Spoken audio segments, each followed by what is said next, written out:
I want to redo.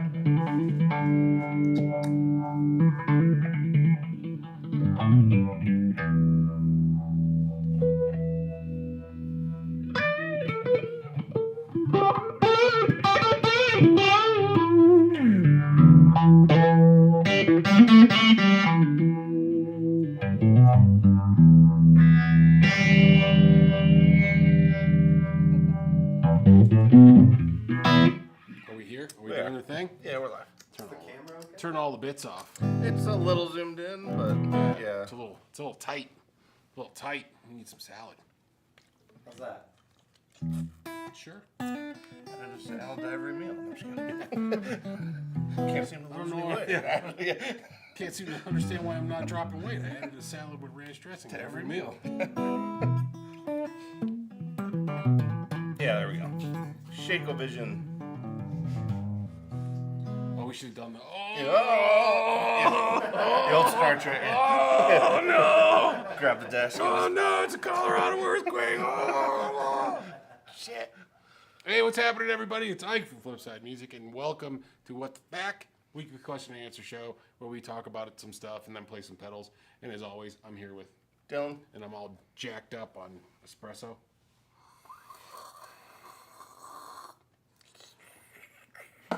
That's like my third one. So, this ought to be fun. I was like, this is my third one in addition to my 8 cups of coffee this morning. Yeah, half a pot. Half a pot to start the day. That's the way we do it. It's the Folgers way. What's going on, everybody? How we doing? How you guys doing? How you doing? Good. Yeah, now that luckily the technical problems worked themselves out after the restart, so we're late, but we're good. Yeah, everything's back in action. Yeah. Jacob, you good? Everything's good over there? Doing alright. So we got Janice Lala's in the house. Eric Luttinger is in there. Carla's here. Sweet. All the usual suspects. Which is good.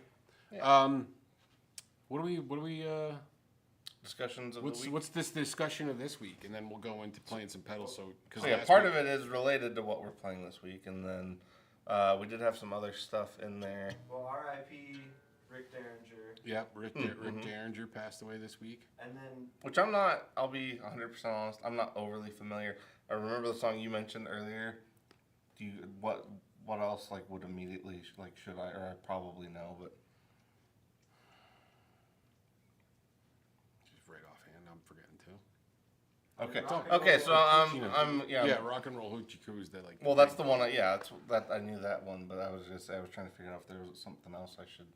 but I just I bet you if Oh. we Google it, then we're like, oh yeah, that's right. Oh yeah, Probably, that's right. See, yeah. my brain freezes though. That's the problem. Yeah. Well, it's one of those ones his name gets thrown around a lot, but it's not a dude that I'm overly familiar with. It's Right. as Well, it falls into that classic rock, kind of maybe further than you.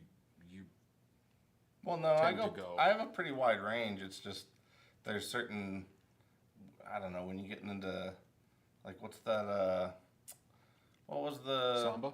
No. Oh. What was that dude from that did all the Sound City recordings?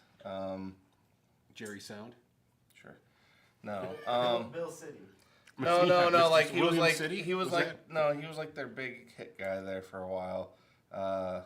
It's one of those ones I've literally gone out of my way to not remember. Rick Springfield, is that his name? Is that the? To be I mean, honest, he's I'm a not. singer. Yeah. Yeah. He was also a soap opera star. Jesse's Girl. That's. I feel See, that's probably it. Jesse, See, that's what I'm saying. Yeah. So that would that's the one I'm thinking of. I'm pretty sure he was the one that was out of there. But it's those types of guys. I just blank out. It's just not my. Rick Derringer produced "Eat It" by Weird Al. Oh yeah. Okay. I had to look it up. There That's you go. quality. Okay. That works. Okay, so what other songs? Because as you say them, I'm probably gonna go. Oh yeah, that's right. He worked on Frankenstein by Edgar Winter. Oh, very cool. Okay. Free Ride. There we go. He Take it easy. Was also in the McCoys and did Hang On Sloopy.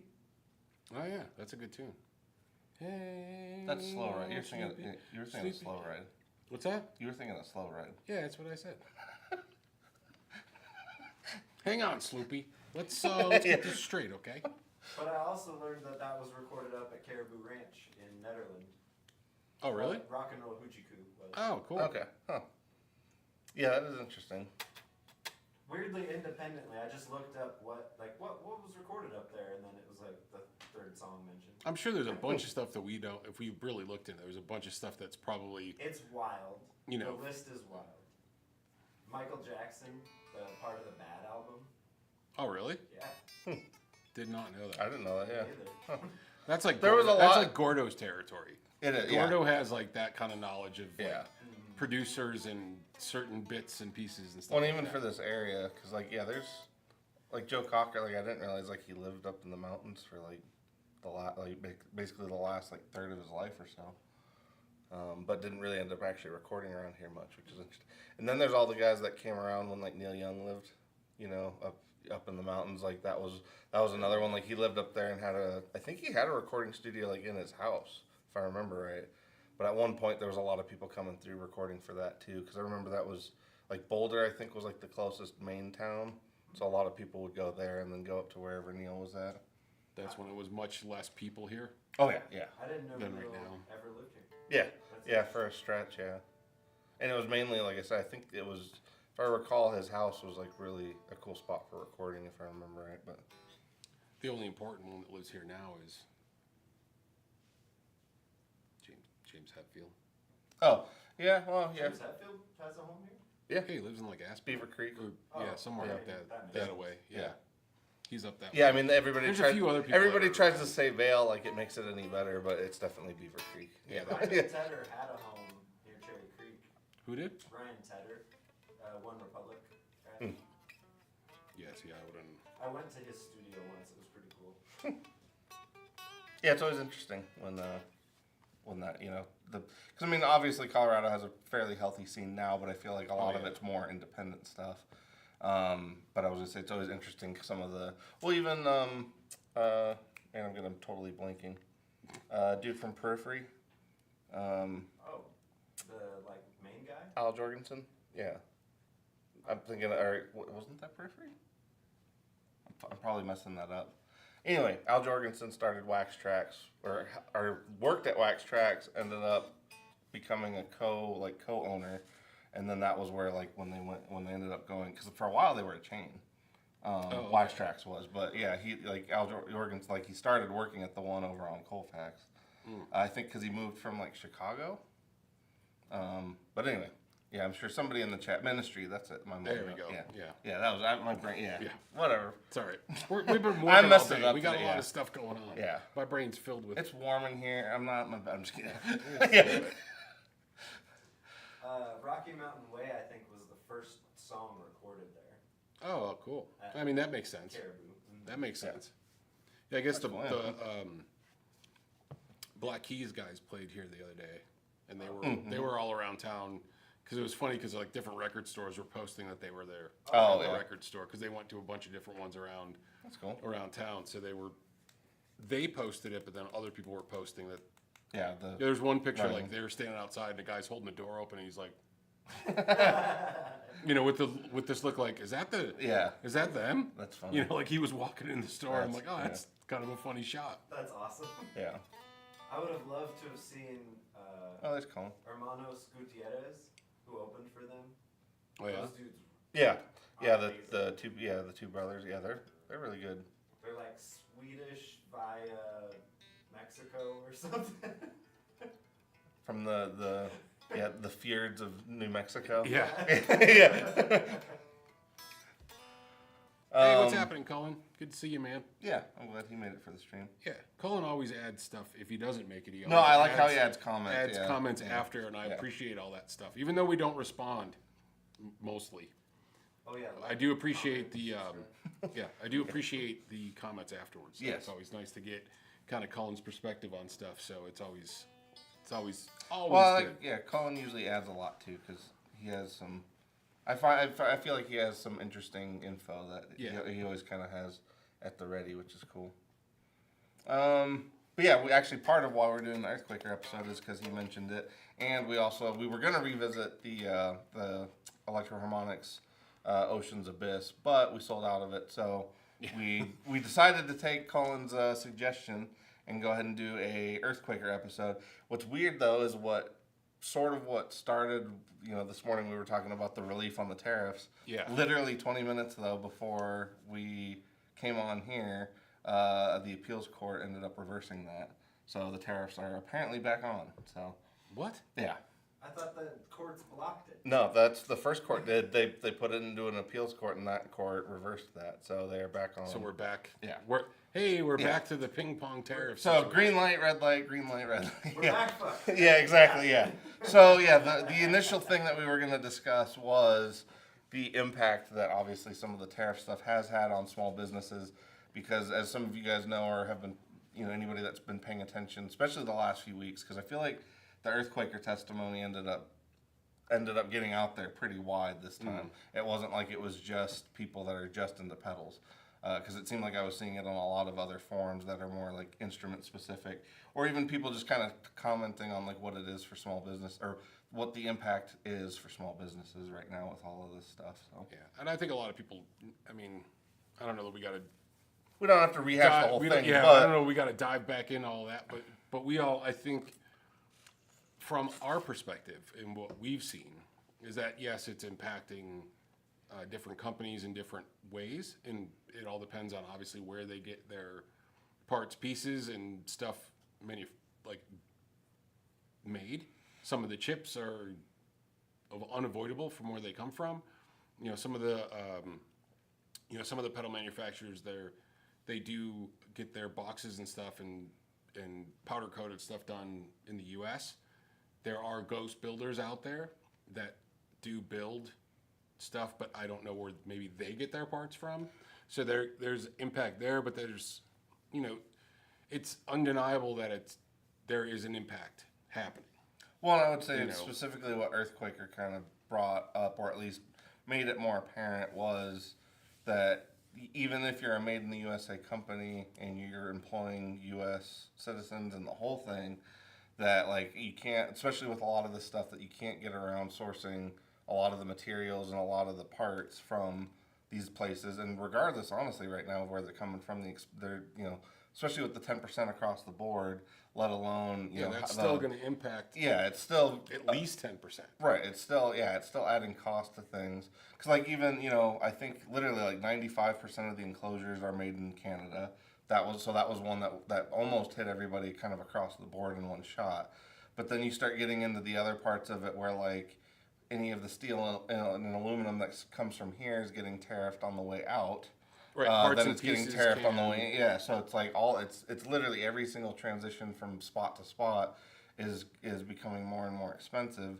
And I think with Earthquaker too, what they really made other people understand, or people that maybe aren't in this stuff as much as we are, is just that regardless of what you do with this, a lot of the parts are just straight up not made here. It's not even an option.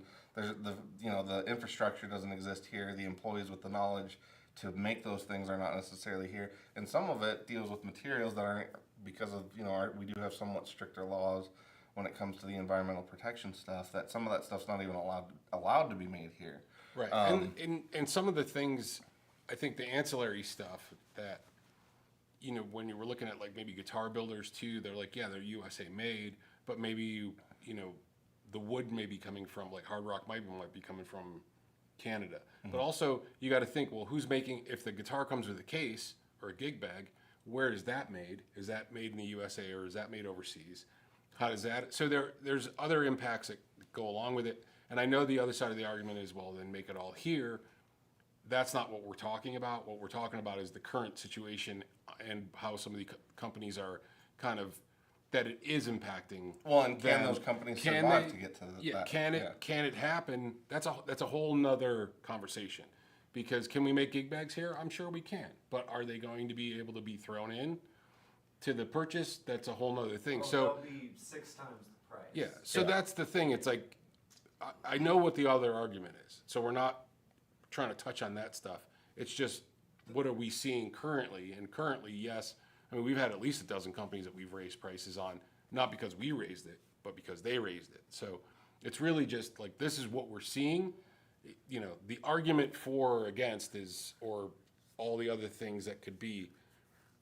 That's a conversation that you can go have some beer and have those conversations. Well, that and again, that's a longer term conversation.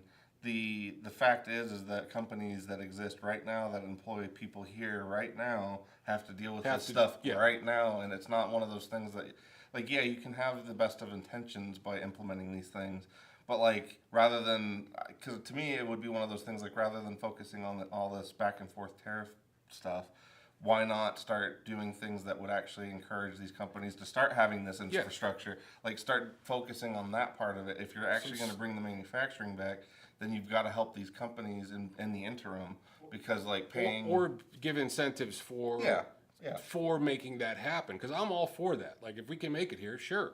Yeah. But let's make it so that the companies that are willing to take that on, that there is some incentive for them to do it. But I understand what you're saying. Like we do have to deal with what's happening right now. It's like if we need to cross this river, the intention of having this wonderful bridge is great, but it's still only an intention. We're still standing on this side of the fucking river and have to get over there. Well, that would be like in the meantime, that'd be like getting to we that have river to figure out like, how to get this.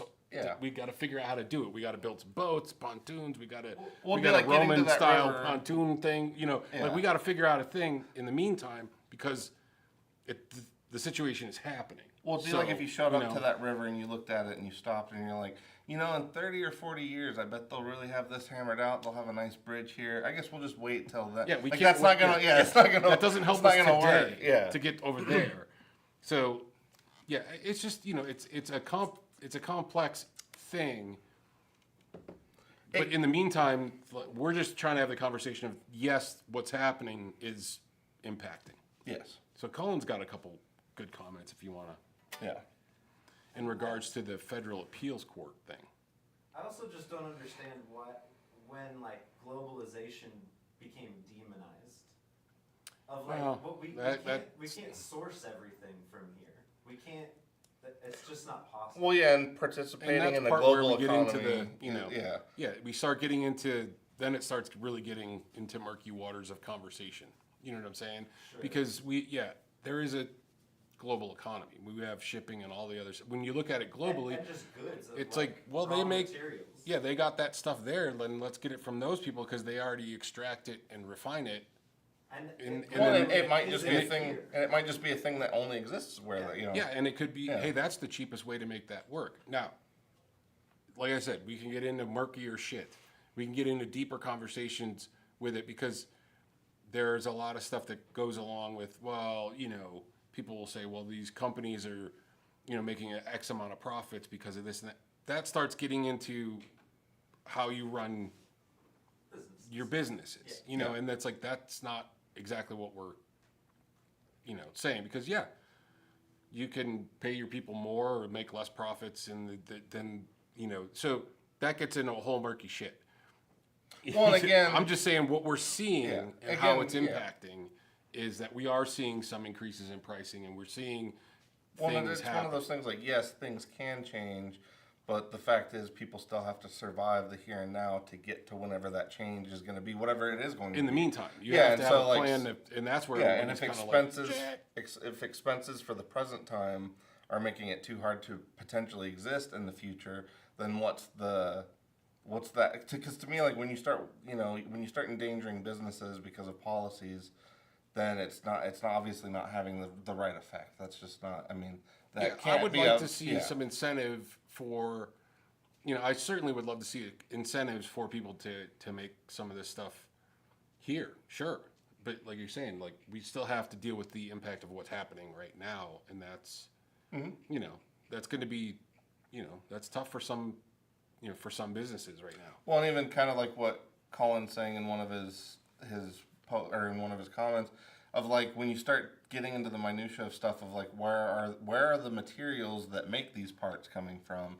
Where are the parts coming from? All of that stuff. When you start getting into those little portions of it, that is what starts to make the situation harder because some of the stuff, again, like we've said, there's just certain places that have access because of where they are, the size of the country, the infrastructure that they have, that they can source those materials at a cost that we can't, or that we might not even just even have if the option. Yeah, even if we have, because there are plenty of things that are produced here. Right. It just doesn't necessarily always.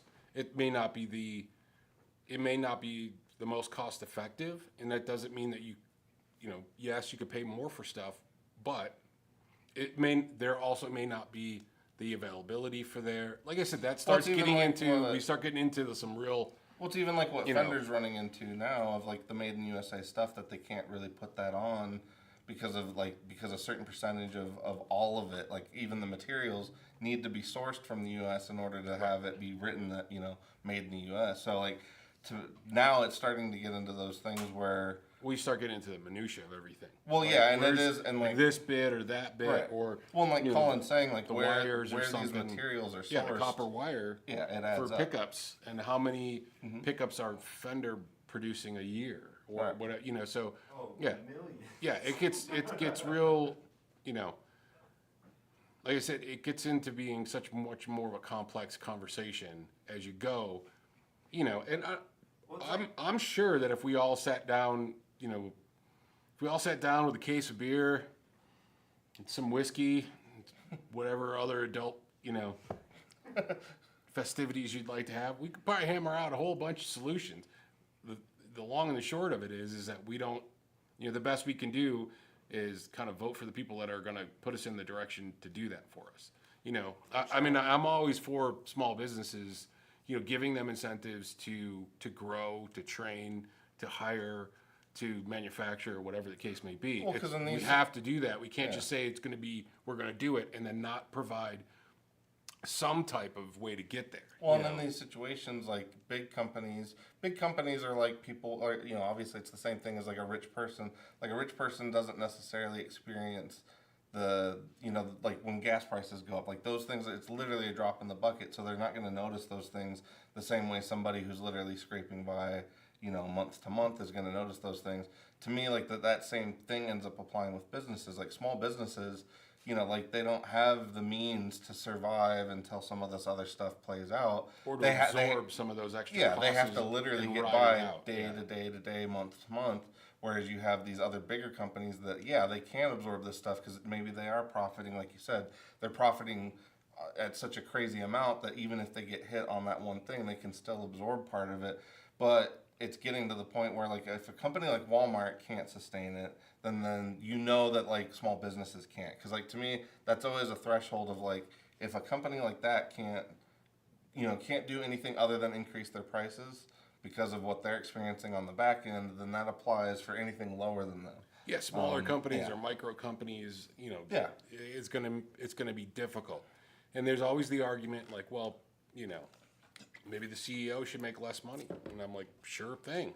That's fine with me. We don't the gap in wages and stuff from employees to upper management or ownership. I think things have gotten crazy. And there's opportunity there, but that then starts becoming an internal thing in their company that they got to figure out, because there are companies that don't operate that way. There are companies that are more employee driven or employee focused. Employee focused, and it's like, well, because then I look at it going, well, then your foundation is really strong. Do you need $74 million a year? I don't know. I have no idea what I would do if I had that kind of. I would need that paycheck once and be done forever. Yeah. Like, okay, that's good. I could consider way less than that. The way we kind of do it as a music store and a lot of other music stores, it's like we are our customers, and we are kind of like we're we're still broke musicians. That's what I was gonna say. Is like we're very aware of what we're very aware of what our customers are going through because we're in similar boat. Yeah, whereas I can't. Yeah, like you said, the CEO. Because honestly, a lot of that stuff, and that is a whole different thing. But the CEO structure in the United States has gotten kind of weird, where you literally do have like CEOs moving from company to company, trying to basically rack up the biggest pay that they can, and then they clock out and they move to the next one and they do the same thing. And it's like, that obviously that is a problem, but that goes into the inner workings of companies. That goes into other stuff. That goes into corporate. That goes into corporate stuff. But and the day-to-day stuff, and then like you the know, tariffs, hey, we got to pay our yeah. investors and all that stuff, and the main driver for certain corporations is profit, and then that becomes and maintaining that it level becomes of profit. a whole it becomes a whole thing. Whereas small businesses or smaller ones or smaller corporations that kind of take a different approach to that, that's not always a bad move to not be. We got to make a profit to exist. That's that's business. You have to. Right. It's not profit to put gas in the yacht. Yeah. There's certain things you can pull back on and make it better, a better environment for all the boats. Like I've always said, we do better, everybody does better. All boats rise here. That's how I like to run this shit. So anyway, that's a heck of a topic. We can keep going on and on and on, but we need to play some pedals. Well, and at the heart of it, to I guess summarize all of that, is if there are American companies with employing Americans, companies you care about or people you care about that are employed by those companies, now would be the time to, like, if they're stuck, because I mean, especially that's kind of what's been going on with Earthquaker, with like the fact that they could face bankruptcy if the stuff plays out the way it has been. Like, that's a huge deal. So it's like, if there are any of these companies, whether they're retailers, manufacturers, whatever it is, like, now is a good time. Like, if there's anything you've been putting off getting, I would say, now is a good time to support consider, especially local businesses too. It's a great time to really support your locals, because they're the ones, like you were saying, are going to feel the impacts a little bit harder than the Amazons and the Walmarts and that kind of stuff. They employ a lot of people too, so got to take that into consideration. But the smaller companies, they're few. Your money is having a more direct impact. Right. Yeah. So I'm always a shop local. Cullen makes a good point. Continuous growth is unsustainable, and it's true. It's the old business adage of, if you're not growing, you're dying, or something to that effect. And it's difficult to every time try to be able to put up these bigger numbers of growth. And I used to see it when I worked in the restaurants.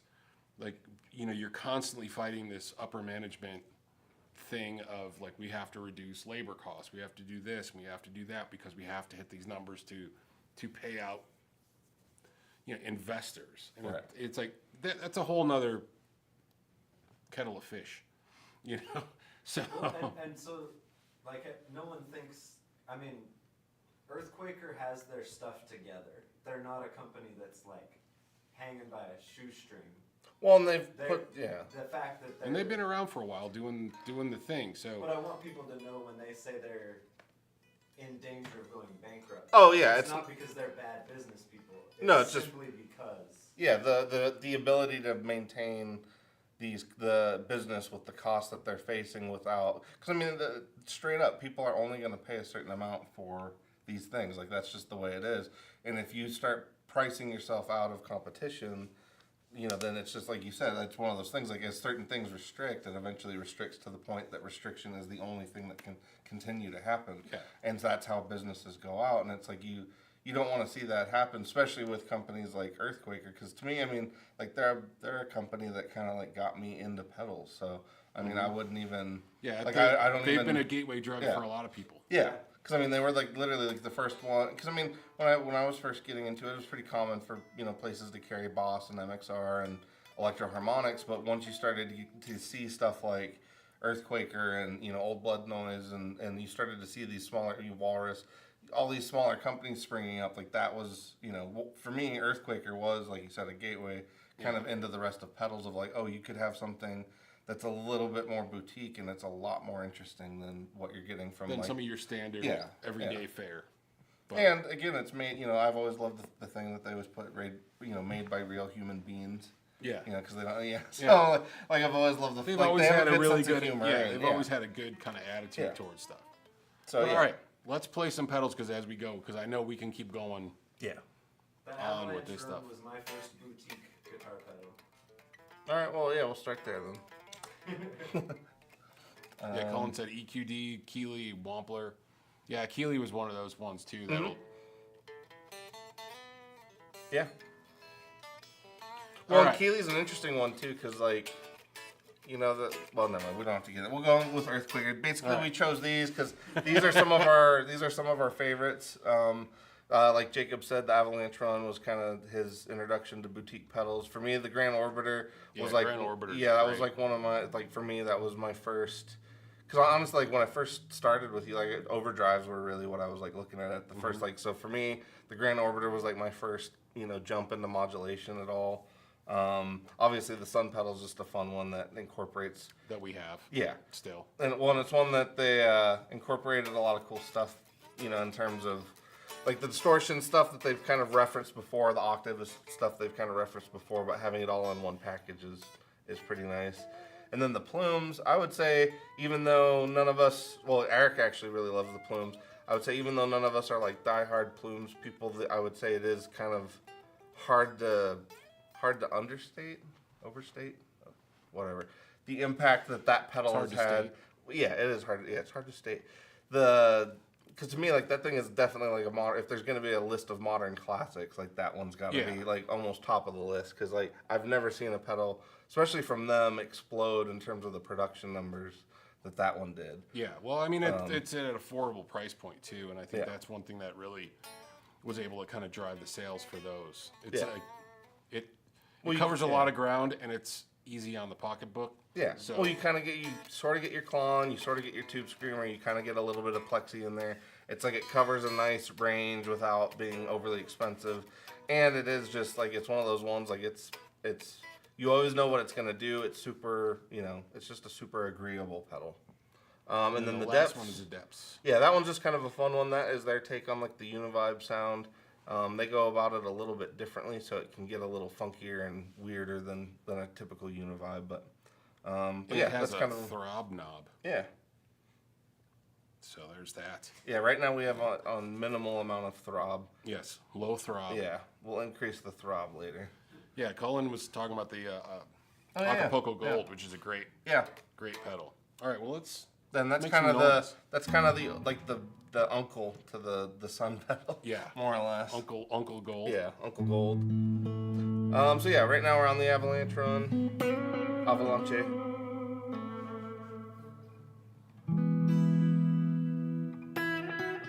Which I've always thought was a very nice, dreamy, like to me the graphic always complemented the sound because it has that kind of fluttering, dreamy kind of sound to it.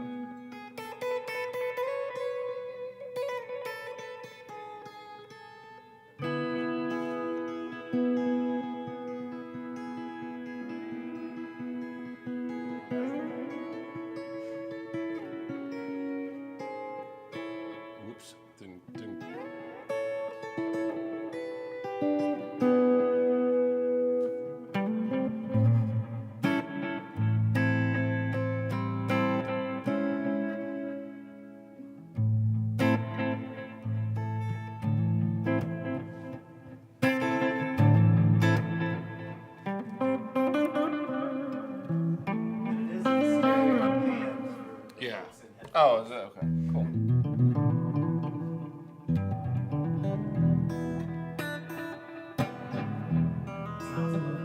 It does.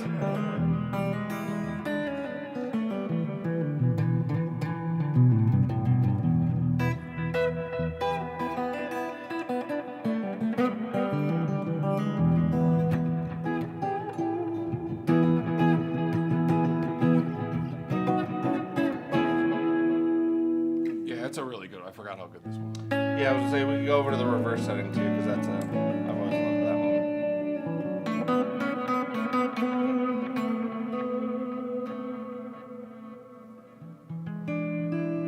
I have a secret for them too. If you use something like the expression slider. Oh, yeah.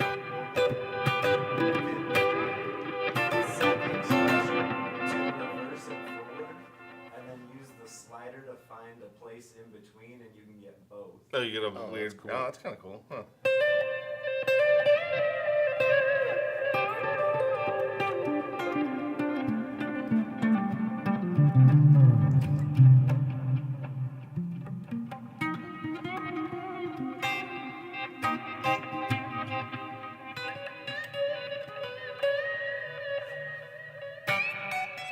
It's actually a really cool sound right now.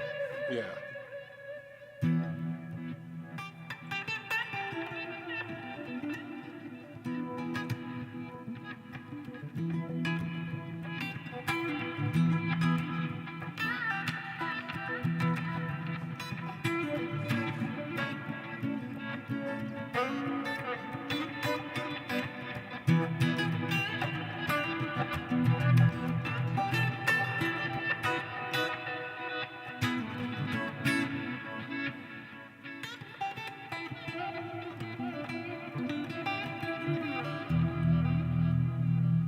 Yeah, I love that reverse mode.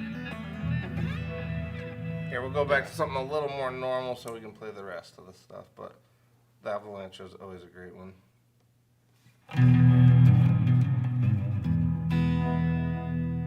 Alright, so now we can kind of hear the depths a bit more. We need more throb.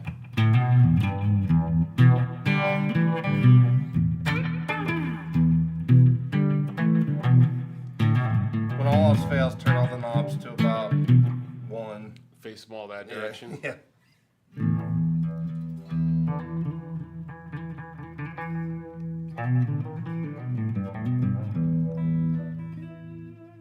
So I wonder, obviously I don't know under the hood, recently been getting more into how univibes work, and part of what makes a univibe is basically an LFO attached to the input section of the univibe that basically swells your input gain a little bit, and that's what makes the throb sound.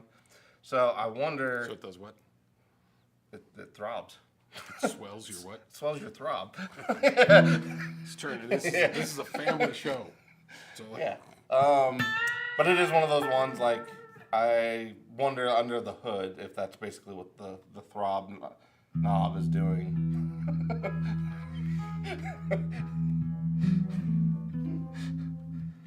Hey, it's inevitable. yeah, That's why so many pedals have double entendre names and stuff. It's inevitable.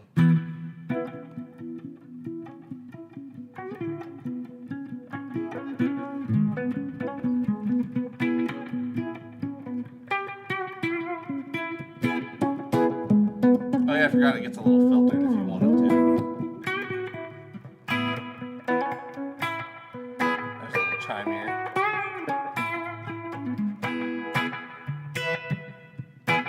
That really is a good one.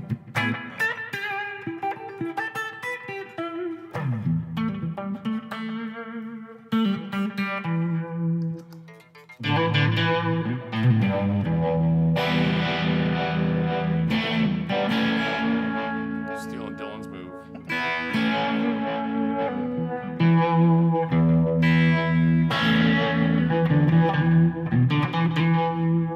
No, it sounds good.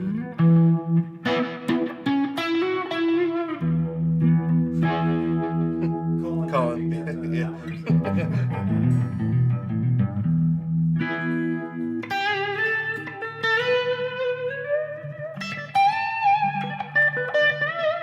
mean, that's a pretty solid board right there. It really is. I mean, you can get a lot done with just that. Yeah. I mean, you could just avalanche around plumes in the depths, and you know.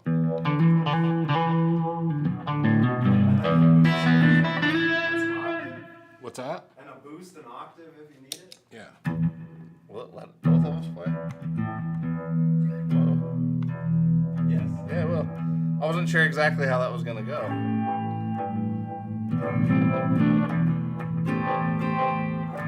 We're also using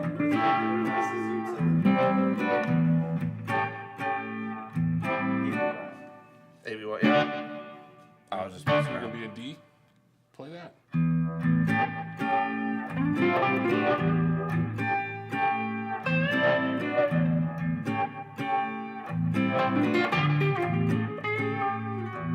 Not the right key. I'm probably messing up. I'm just messing around. Are you there? I guess we could do trial. I could just do trial.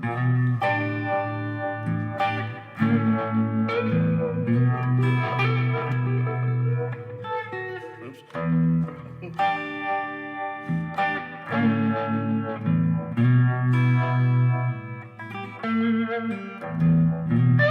That one's kind of a hard more, because usually he's playing the lead line.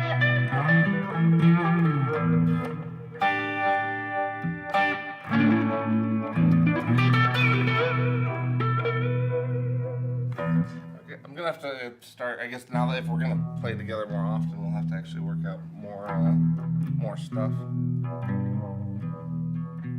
Because I was gonna say a lot of the stuff I'm used to always playing, mostly. Eric asked, is it Monday already?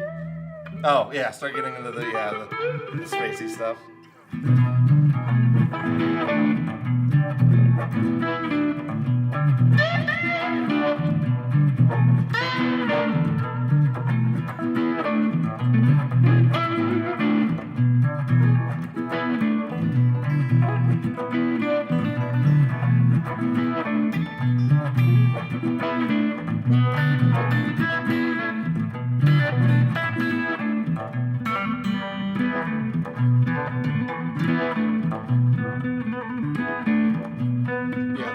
Univibe stuff is always like so much fun to mess with. Yeah.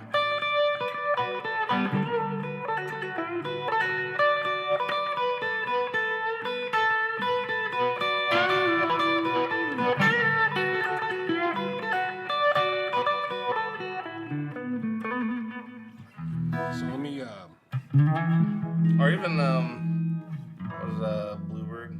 So play something in like wanna do like a E major thing?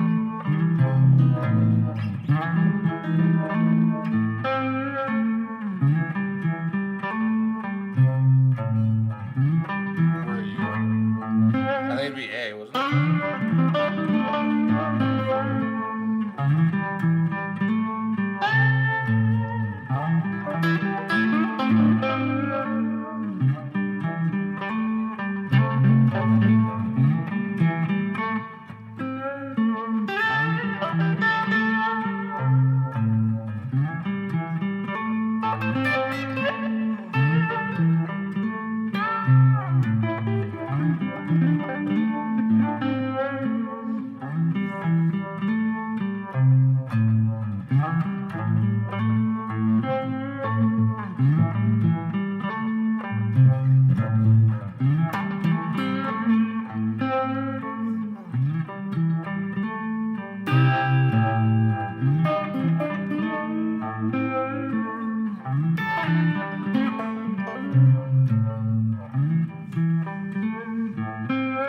It sounds pretty good as far as I'm concerned.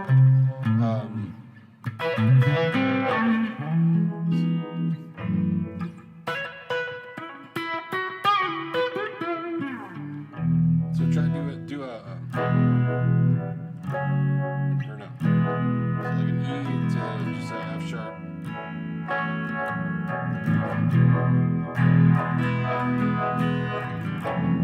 Oh, F? Yeah. So F sharp. Kind of a minor 7 thing.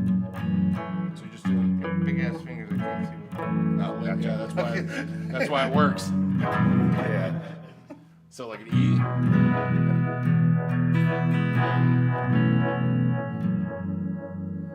Oh, I'm alright. It's like a E minor, F sharp minor 7.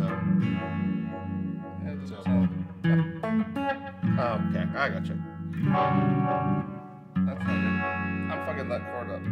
What are you holding? I can't, All right, like, so I can't quick see what class. you're holding. Yeah. So I can't see what you're holding. and Yeah. then that. Oh, you're just barring it. Okay. But you're kind of like muting that guy by Yeah. going over the Okay. top of him. Okay. Is that?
30 seconds left. Already?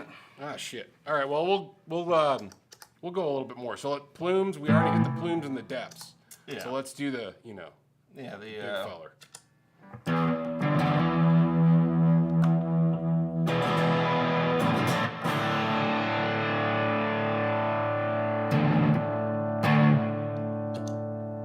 think that's just the boost, right?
I can't tell like when you're playing. Like, is it? I'm just hitting the. No, it's hard to tell like if it's cutting out. Since we're sharing, sharing the line.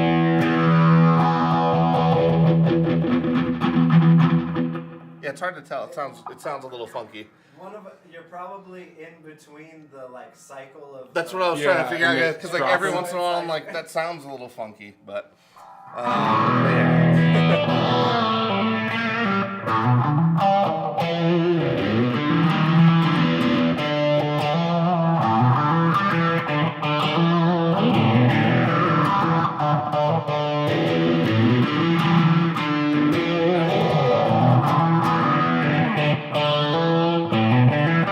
That's a lot of fun. Yeah. That sounds great. Yeah. See, the thing is, we gotta get into the jamming a little bit earlier. So we need to do some prep. Yeah. Even if it's just like some easy chord stuff, we can solo. Yeah.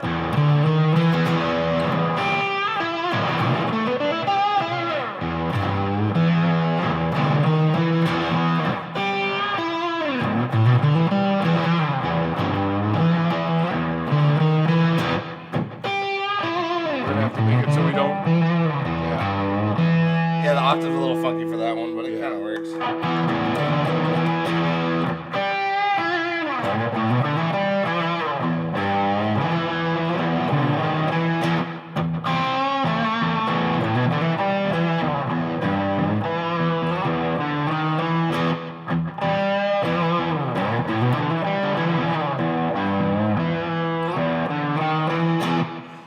Yeah, that one's the. Anyway, yeah, I guess we can. Yeah, we're running over. We were just having fun. What's that? I mean, we stuck with us. Jacob's like surprising me. I'm just kidding. Yeah, we can work on. Yeah, I need to work out more stuff for you. That would work better for you to solo. You too, man. Well, yeah. You're more competent on the soloing. Bass over here. Yeah. You could jam We could get that figured out. all of a sudden, Eric's in here. Yeah, it just turns into afternoon jams. That actually would be kind of cool to hear how certain things work in a mix.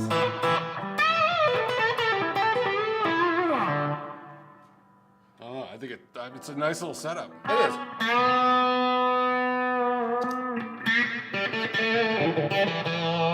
rock that. What's that? I'd rock that as a board.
All right, let's kill it.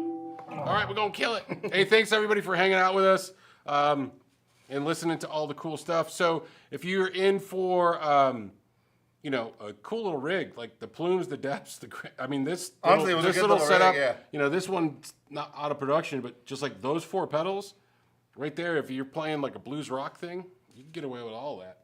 Yeah, yeah. You can get away with a lot of it from that little setup. So check out Earthquaker Devices.